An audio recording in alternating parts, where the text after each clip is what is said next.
3 сарын хугацаа нүд эрмхийн зур өнгөрчээ. Энэ хугацаанд ямар их юм болов вэ? Хаанаас нь эхлэмээр юм бэ? За, хүүхэд асрамжийн газраас эхлэе. Нөгөө мангарын хэлж өгснөр Instagram, Facebook, eBay гээд онлайн вебсайтууд дээр даавуудаа борлуулсны дараа хүүхдүүдийн гараар бүтээсэн даавууны талаар хүмүүсээ сайн үнэлгээ нилээд авсан. Тэр мангар харин Америкт байдаг найз руугаа даавууг маань явуулж, найз нь тэр даавуугаар цүн хийхээр нилээд их хэмжээгээр худалдаж авсан нь үнэхээр том тус болсон шүү. Гоё байгаа үстэй. Гэхдээ зарим хүмүүс намайг өнчин хүүхдүүдийг ашиглаж мөнгө оллоо гэж буруутгахад би ориглоор хамгийн их бахархсан. Тэр маш сайхан сэтгэлтэй бас үргэлж намайг дэмжиж байсан. Тийм ээ, энэ мөнгө олох нэг арга гэдэг нь үнэн л дээ. Гэхдээ хамгийн гол нь энүүгээр дамжуулж хүүхдүүдэд ирээдүйд талхны мөнгө олох аргыг зааж өгөх юм штэ. Тэрний ингэж хэлж байгаа нь тайвшруулж байгаа юм шиг сонсогдохгүй байлаа. Гэхдээ намайг дэмжиж хэлж байгааг нь би ойлгож байсан юм. Тэрнийг тэгж хэлсний дараа би үргэлжлүүлэн ажиллах эрч хүчтэй болсон юм. Энд тэнд зөөгч мэтийн ажил хийхээ оронд би онлайн дэлгүүр ажилладаг боллоо. Үнэн дээр онлайнаар юм зарах надад маш их таалагдж байгаа. Хэрвээ ажилласаа гарчихвал магадгүй энийг бүтэн цагаар хийх бах. Миний бүтэн цагийн ажил гэснээс манай компани борлуулалт яасан болоо гэж та гайхаж байна уу? Би тэр компанид ажилласан хിവэрэ байгаа. 3 сарын дараа гэхэд манай борлуулалт 50% өссөн шүү дээ. Ура! Төв офисын өгсөн үүрэг даалгаврыг давуулан биелүүлсэн гэсэн үг. Бид бүгдээрээ хамаг сайнаараа хичээж ажилласан болохоор ингэж чадсан юм. Би багийнхандаа үнэхээр хайртай. Бас боссдооч дуртай. Тэрний ажлаа хийж байгаа надад үнэхээр таалагдаад байгаа л гэх гисэн юм. Бурхан минь, нүүр улаачихлаа. Даанч тэр 2-7 хоногийн дараа явах гэж байгаа. Надад ямар санагдахыг мэдэхгүй л байна. Хүүхдүүдийн хийсэн давуугаар зангийн оёод тэрэнд бэлэглэмээр байгаа ч ойрд үнэхээр завгүй байгаа болохоор хийж амжаагүй л байна. Яг тэрний талаар ярьж байсан чинь намайг доодож байна. Дахиад зөндөө хэлэх юм байгаа болохоор буцаж ирээд ярьж өгнө. 3 сарын өмнө энэ салбарын ажлыг үнэлэхээр ирээд яг үннийг хэлэхэд би хаагдахаар юм байна гэж бодож байсан. Харин энэ багийнхантай 1-7 хоног ажиллах боломж гарснаар би бодлоо бүр мөсөө өөрчилсөн.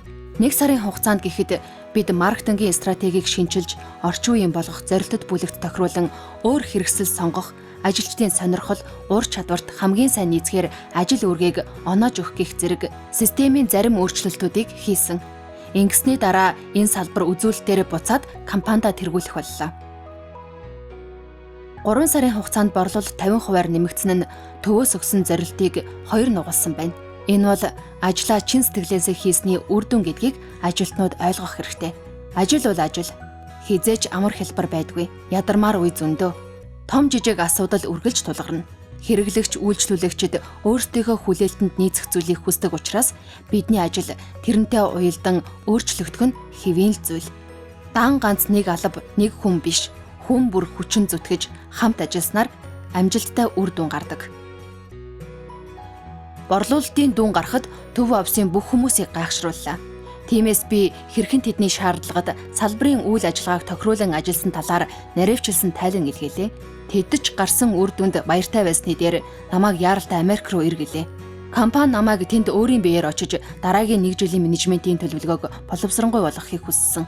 Мөн хуйгаа менежерийг бусад дэлхийд daярах бүх салбаруудын төлөвлөгөө, сургалтын ажилд надад туслуулахаар тэтгэврт гарах хугацааг нь хойшлуулсан юм. Тийм болохоор би буцах хугацаанаас 2-7 хоногоор өмнө буюу 3 хоногийн дараа буцхан дээ. Тэр мэдээг сонсоод яагаад гэдгийг мэдэхгүй ч явмааргүй санагдсан. Энд хуйгаа менежер болон бусад хүмүүстэй цуг ажиллах хөгжилтэй байсан болохоор тэр байх. Ялангуяа нөгөө галзуу охинтой ажиллах зугаатай бас ажилтнуудынхаа сэтгэл зүйг ойлгоход тусалсан. Ажилдаа тэрэн шиг сэтгэлээсээ хандахын зэрэгцээ логикоо ашигласнаар би хийж байгаа ажилдаа үнэхээр дуртай болсон. Ажлын стресс багасч баг хамт олонтойгоо ажиллах илүү зугаатай болсон. Энийг л менежер болон ажилтнууд бүгд хүсдэг байх. Намайг 2 хоногийн дараа явна гэдгийг намин гадарлагчгүй байгаа. Тэр явах гэж байгааг минь мэдмээр байгаа үгүйг мэдэхгүй юм. Гэхдээ миний нарийн бичиг юм чинь хэлэх хэрэгтэй. Тэрнийг дуудаад удаачгүй байтал тэр хүрээд ирлээ. Би юугаар туслах вэ? Чамайг би хэтэрхий их ажилуулад байгаа бах. Чи санаа зовлтгүй байж болно. Төлөвлөгөө өөрчлөгдөөд би 2 хоногийн дараа төв офис руу явахаар болсон. Юу? 2-7 хоногийн дараа гэж хэлээгүй лүү? Төв офисоос өдрийг өөрчилчихсэн. Хуйгаа менежер энийг мэдсэн байгаа. Ажилтнуудад мэдэгдэнэ. Харин би чамд өөрөө хэлхийг хүссэн. Би тэрнээс зөндөө асуулт асуумаар байлаа. Буцаж ирэх юм уу? Ирвэл хизээ? Манай салбар дахиад асуудалд орвол бид яах вэ? Тэрнийг Facebook дээр найзаар нэмж болох уу гэдэл. Гэхдээ миний амнаас за гэдэг үг л гарсан юм. Чамд асуух юм байгаа мó? Тийм ээ, хагасны орой хоёул уулзах уу? Бурхан минь гэж би юу хийчих вэ? Чамааг асуугаагүй бол би чамаас асуух байсан байх. Ирснээсээ хойш гадуур хөгжилдөх зав гарсангүй. Чамааг намайг хотоор дагуулж газарчлахгүй юм байх та гэж бодож байлаа. Тэгээд би тэрнийг гадуур дагуулж яваад амттай хоол идэж, дугуй унан оройн нар жаргахыг хамтдаа харлаа. Өнөөдөр сайхан байлаа шүү. Тэр мангарч сайн жуулчин шиг байлаа. Тэр миний явъя гэсэн газар руу явж хий гэснийг минь хийсэн. Юунд ч гомдлоогүй. Бас ерөөсөө ядаргаатай санагдсангүй. Тэрэнд миний талаар сайхан дурсамж үлдсэн байхаа. Санах бахта. Уучлаарай юу гинэ? Америк руу буцаж очиод энтхийг санах бахтаа л гэсэн. Энтхийг үү? Өнөөдөр үнэхээр хөгжилтэй байлаа. Чамд маш их баярлалаа. Хэрвээ би дараа буцаж ирвэл чи дахиад намайг гадуур юм үзүүлэх үү? Мэдээж штэ. Нэрээ надад чиний ажлын утасны дугаар л байгаа юм байна. Энэ ажилтай холбоотой юм биш юм чинь хувийн шугамар чамтай холбогдож байвал надад сайхан байна. Тэрнийг явснаас хойш 7 хоног өнгөрлөө. Өнөөдөр компьютераа асаагаад Ориглын фэйсбүүкийг харсан чинь тэр миний хийж өгсөн зангиаг зөөсөн зураг тавьчихсан байлаа. Тийм гоё болоогүй ч гэсэн намайг бодоод зөөж байгаа нь л чухал үсттэй. Намайг одоо юу хийж байна гэж? Тэр мангарт миний утасны дугаар байгаа. Бас фэйсбүүкч байгаа. Бидний хооронд юу болоод байгааг мэдэхгүй юм. Гэхдээ өдөр болгон хоорондоо ярьж болсон зүйлсээ хуваалцаж байгаа нь намайг аз жаргалтай болгож байна.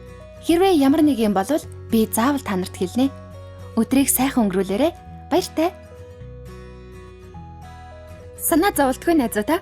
Бид 2 дугаар бүлгээ гаргахаар ажиллаж байгаа шүү.